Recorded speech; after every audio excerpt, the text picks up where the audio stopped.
If you look at the British aircraft industry as a whole during the war years, there were about 5 top manufacturers. De Havilland's certainly one of them.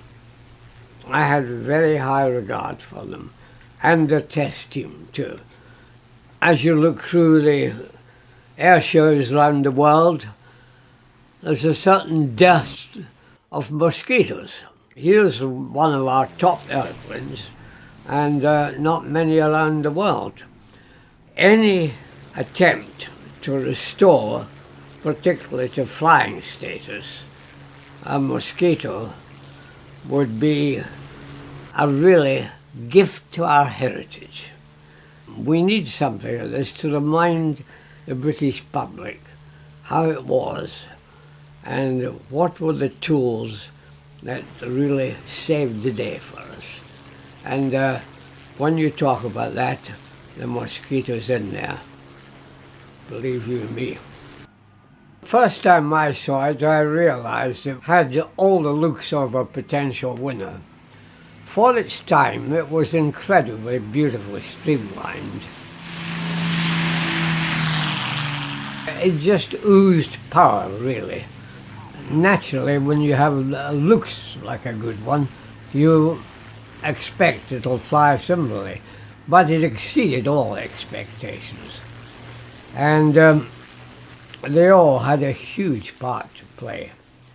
Maybe the Mosquito more than most, because it was very versatile.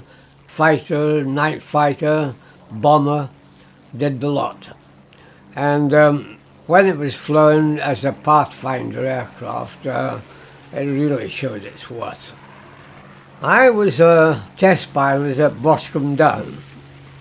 This was in December 1943. And in early January, I had a call from the Admiralty saying, did I think I could land a Mosquito on an aircraft carrier?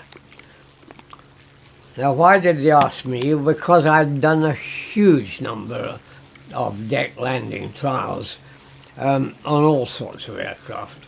And I'd never actually at that time flown a Mosquito. And in fact, I'd rarely seen one except in the air.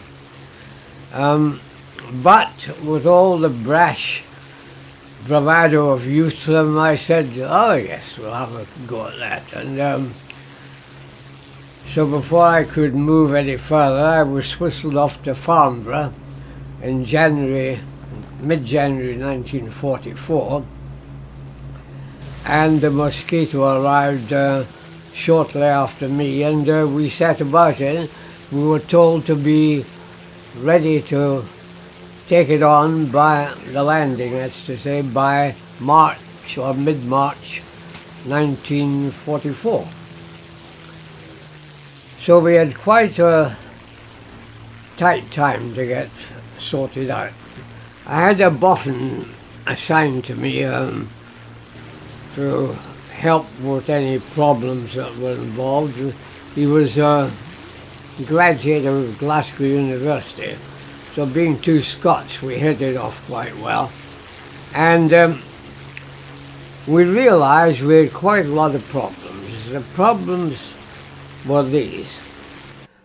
Firstly, there was speed, landing speed.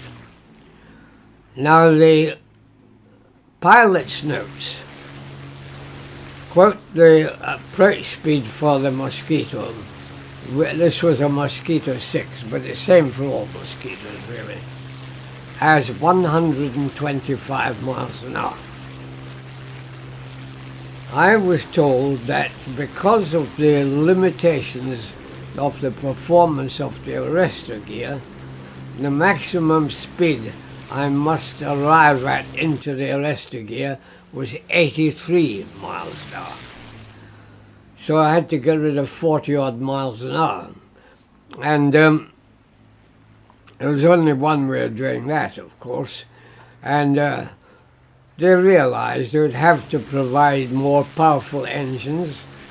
That's the first thing. The second thing was we had 4-bladed propellers instead of 3.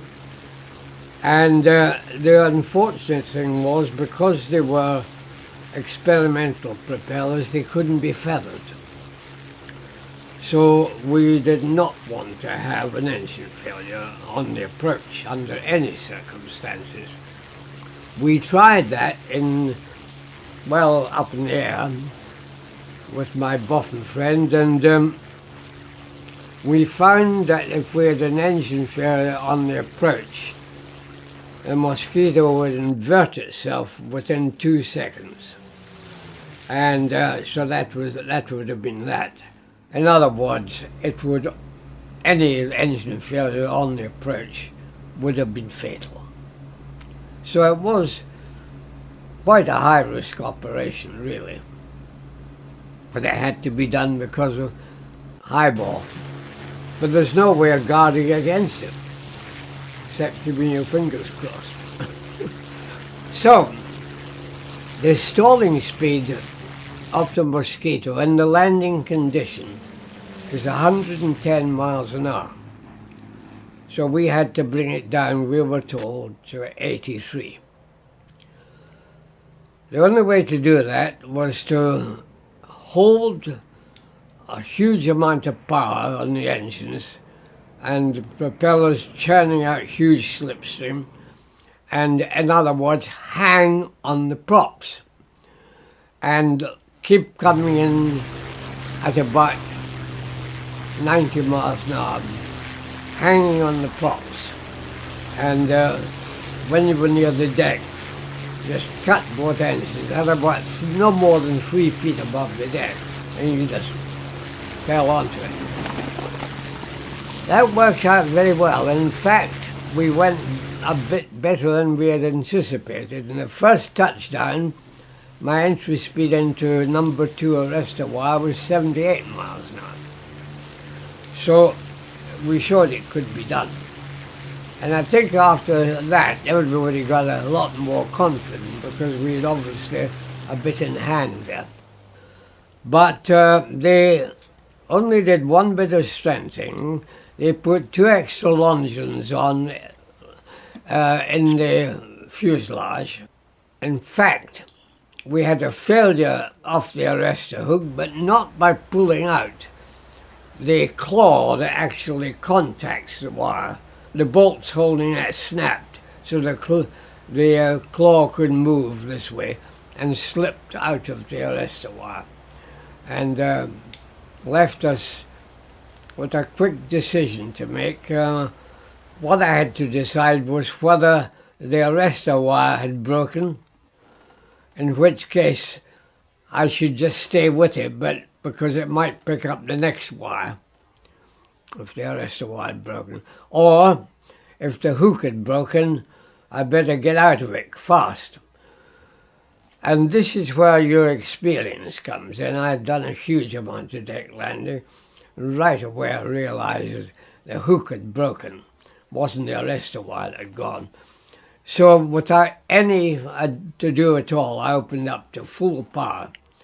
And we went over the left side with the amount of torque we got. But we'd picked up enough speed to stay airborne. There are people on board who said our wheels touched the water before we picked up, but I have my doubts about that. But there's always good stories come out of these things.